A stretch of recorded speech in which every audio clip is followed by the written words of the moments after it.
Hi, this is In the Middle. With Kes and Jamie.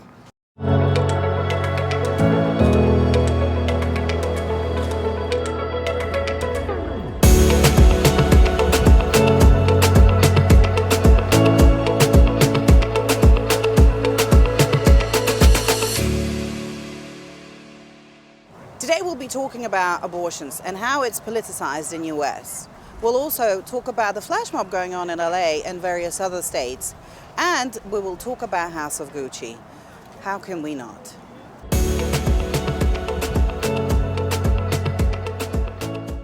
All of this and more in the upcoming episode of In the Middle with Kes and Jamie.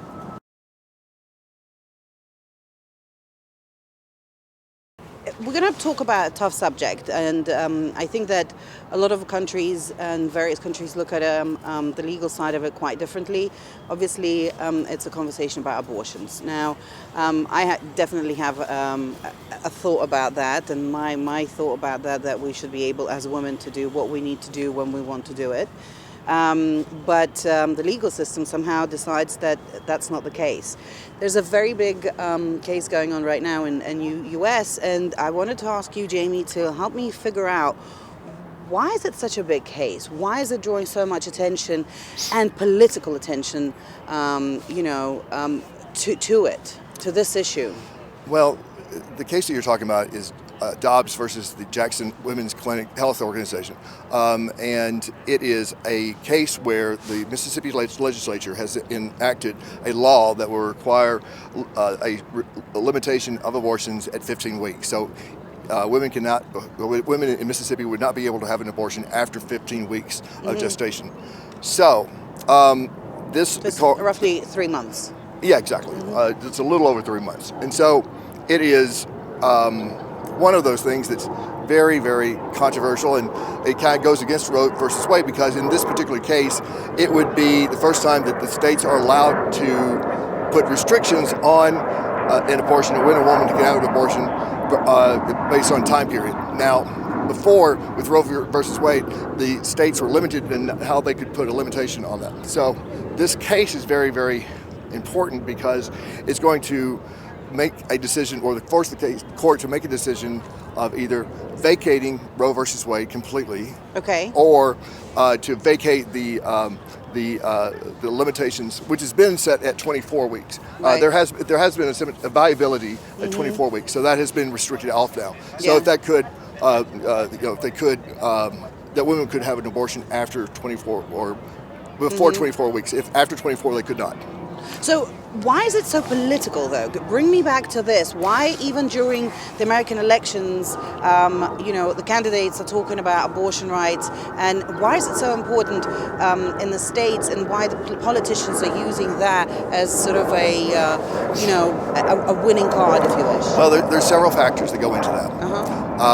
One factor is that the technology and sonograms and other things are much more advanced than they were in the 1960s when the birth control came about in the early 60s, and then Roe versus Wade, abortion was passed or put into effect in 1973. So the technology has advanced a lot. So and sonograms, and so now the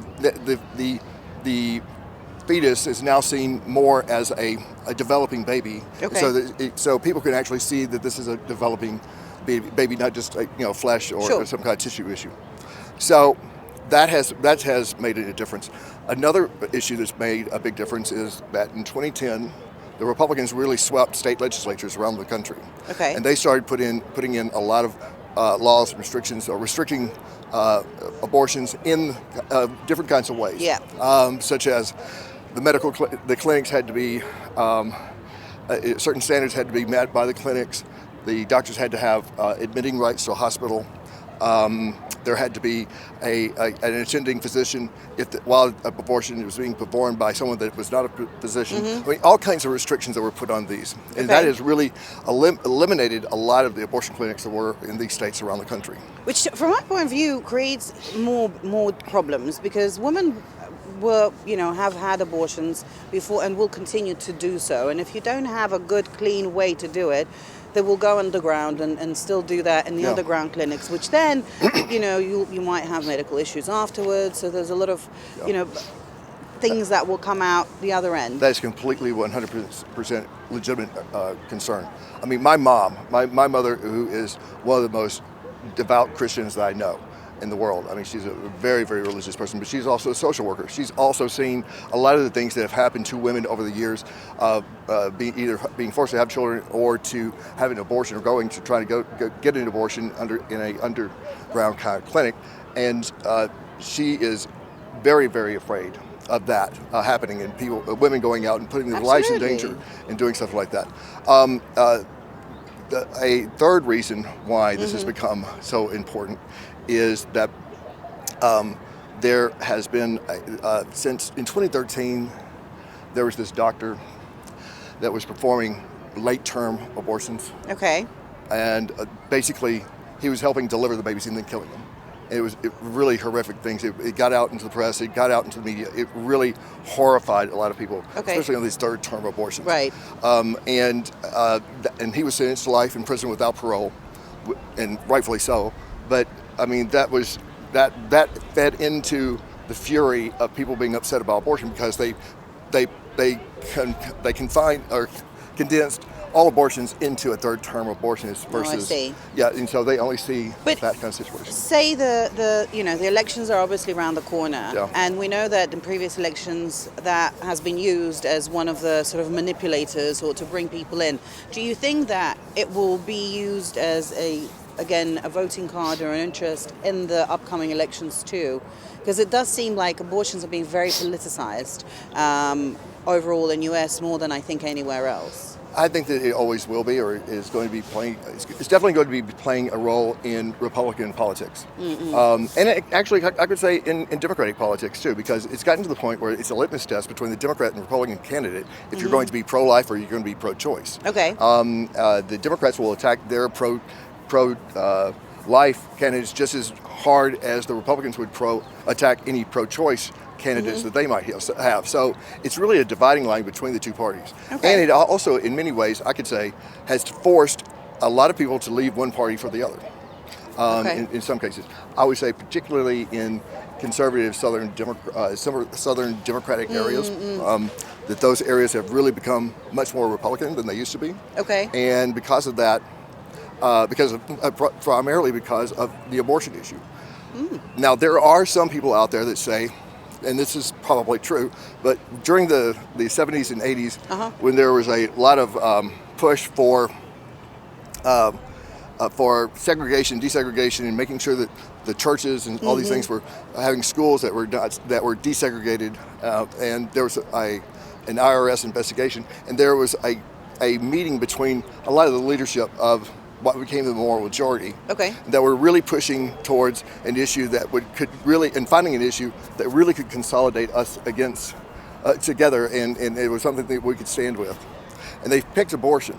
Okay. Now, because one of the issues that they were fighting for was segregation and all these other things, so but that's not going to stand very well. So if we can unify under the banner of abortion, and that's one of the reasons why it has been so politicized, and it's been made into, it's almost like a dog whistle call of, are you us or are you right? Are you with us or are you against us? Yes, exactly. Right. I think Americans mostly have to grow up and be mature about sexuality. I mean, America is a very sexualized culture, but at the same time, we're very threatened by women's sexuality.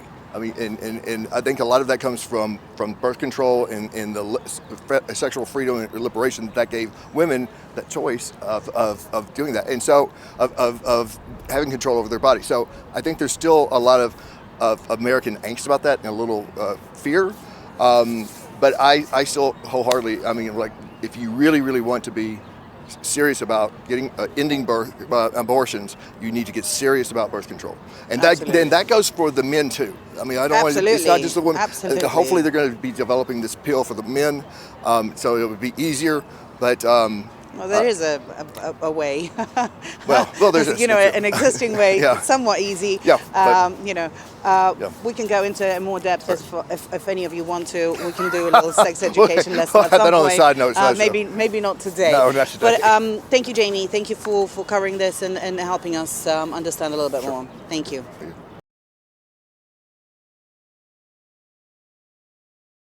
Hey, so you know what? I am a little fascinated with what's going on in LA. I don't know if you guys have heard about this flash mob, people going into stores, stealing things, and not even being charged for it. Have you heard this? Yeah, I mean, it's called flash mobs, and they've had a real huge problem with it in LA and some other places around the country. But it's insane. I mean, these mobs of criminals go and bust into a store or run into a store and they with sledgehammers and crowbars and other things and smash open the gas Just pick up cases things and then start quickly grabbing and then they're, run out. Yeah, they're running it. They're doing this at high-end places. They're not doing this at Walmart or anything, but they're doing this at Strange, why not? Well, Gucci and some other high-end jewelry type places or designer wear places that they grab this stuff it's worth tens of thousands or hundreds of thousands of dollars. But what's more fascinating is the fact that some of them have been caught, taken to the police station, not charged, and let go. Yes. So my curiosity here is, and so what? Can all of us do it? So is this what is this? A sport now? Are you going to get caught or you're not? Because apparently nothing's going to be done. Yeah, there's no consequences. punishment, so there are no consequences whatsoever. What is it all about? This is the problem where liberals have gotten out of control, and the liberal part of it has gotten out of control in passing legislation, because the thought behind it is, and I understand the rationale behind it, was if they put in bail too high, then the people that can't afford it, it hurts them the most, and they're stuck in the jail for a long, long time. And they continuously will be. So it's just like a vicious circle. Yeah, and I so get that. it's really, really difficult for those people to be able to get out. And so it's much more. Made lighter or eliminated to make it so people could get out of jail when they need to. So the question is then, does this not then sort of gives them and shows others an example? You can do it. If you get away with it, great. If you don't worry, because there will be no punishment. Right. I mean, if there's no consequences, what's going to prevent you from doing it again? And so, I mean, there has to be consequences. I don't care if you're poor, rich, whatever. I mean, if you've done the crime, you got to do the time, and you're going to stay in jail. If you can't pay the bail, you're in the jail. So that's it. And now there has to be harsh consequences for these things, but at the same time, I don't want to see people that are going to jail for years and years or for life because they had some pot on them or something like that. The things that have been a real problem here in our country, which have been these laws that were onerous, especially in minority communities. Well, and a lot of them are very old laws. Nothing they're not updated, they're going with the time. And our times have changed and so forth. And our attitudes about and approaches towards drugs and other things have changed, rather than being proactive in helping the addict with their addiction versus punishing them. So, I mean, we need to be much more proactive in that way. Another issue, which I'm assuming the side of it is that a lot of people have lost jobs during the pandemics and not enough money to go, so they don't have enough money to support themselves. Is it that? No. Do they use that as an excuse? In maybe some cases, but this flash mob thing, no. It's not. It's just this is just a bunch of gangsters. They have a name for flash mob. So it's like a dancing mob. Do you know what they do? Yeah, I don't think it's a dance. It's a thief mob. It's a dance. Where they're hammering into the cases, but it is really. These are just thugs they're trying to steal as much crap as they want. This is not hard up. But an interesting question. I mean, forth. you steal, we catch you. All right, we'll take the stuff back, but you can go too. Just a slap on the wrist.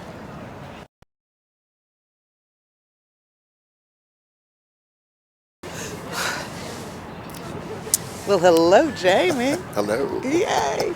All right, listen, that was all supposed to be the little intro to the House of Gucci conversation that we're having. Right. And obviously, as you know, it's out in the cinemas, the theatres. Lady very Gaga. big, Lady Gaga. And not only, Al Pacino's in there. Who? Yeah. Oh, come Nobody matters on, other than Lady Gaga. on. I mean, no, I'm joking. But I really wanted to watch it. Didn't have the time to yet, but I'm going into the cinemas sometime this weekend, hopefully, to watch it. But I've read a lot about it, and there's some controversy going on there. Yep. The family didn't really like the movie. Shock. Seriously? So I don't. I've read a lot, and I still haven't been able to quite understand whether the the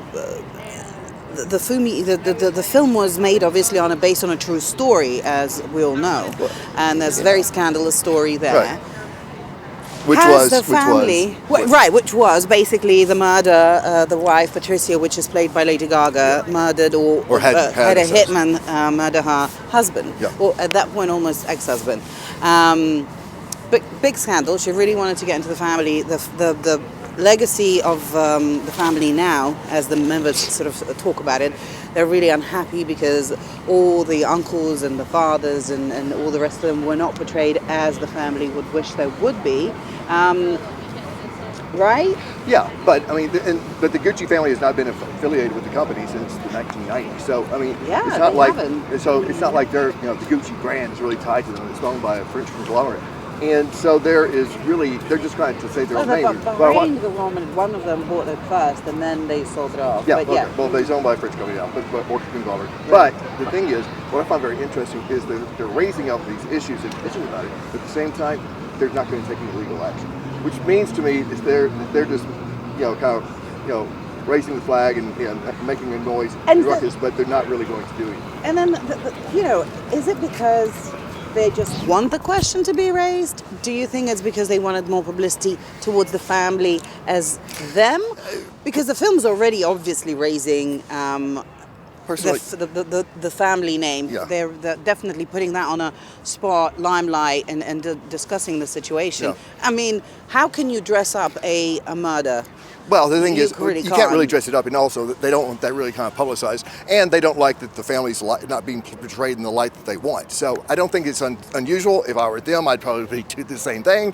But they don't really have, if they're not raising any kind of legal right case here, they don't have anything to stand on. Yeah. So but I thought it was fun how very quickly it came out. The family was like, "Oh, this is ruining our name. This is ruining the legacy of this man." Which the interesting part is they did enough of work on that themselves. Exactly. So, I mean, exactly. So whatever. Yeah. Anyway. Well, that was a big thing. I just wanted to raise I this, think and so. with my cool glasses. But Lady Gaga, it looks like she did a Not fantastic Gucci, job. though. Yeah, she did As a great well as the job, other I actors, think. Everybody did an amazing job. I'm sure from the clips and trailers that I've seen. Yeah, the movie we haven't seen yet. We will let you know how it goes. But I'm sure it will be fantastic. This is more about the family today. Yes, the family for sure. Thanks.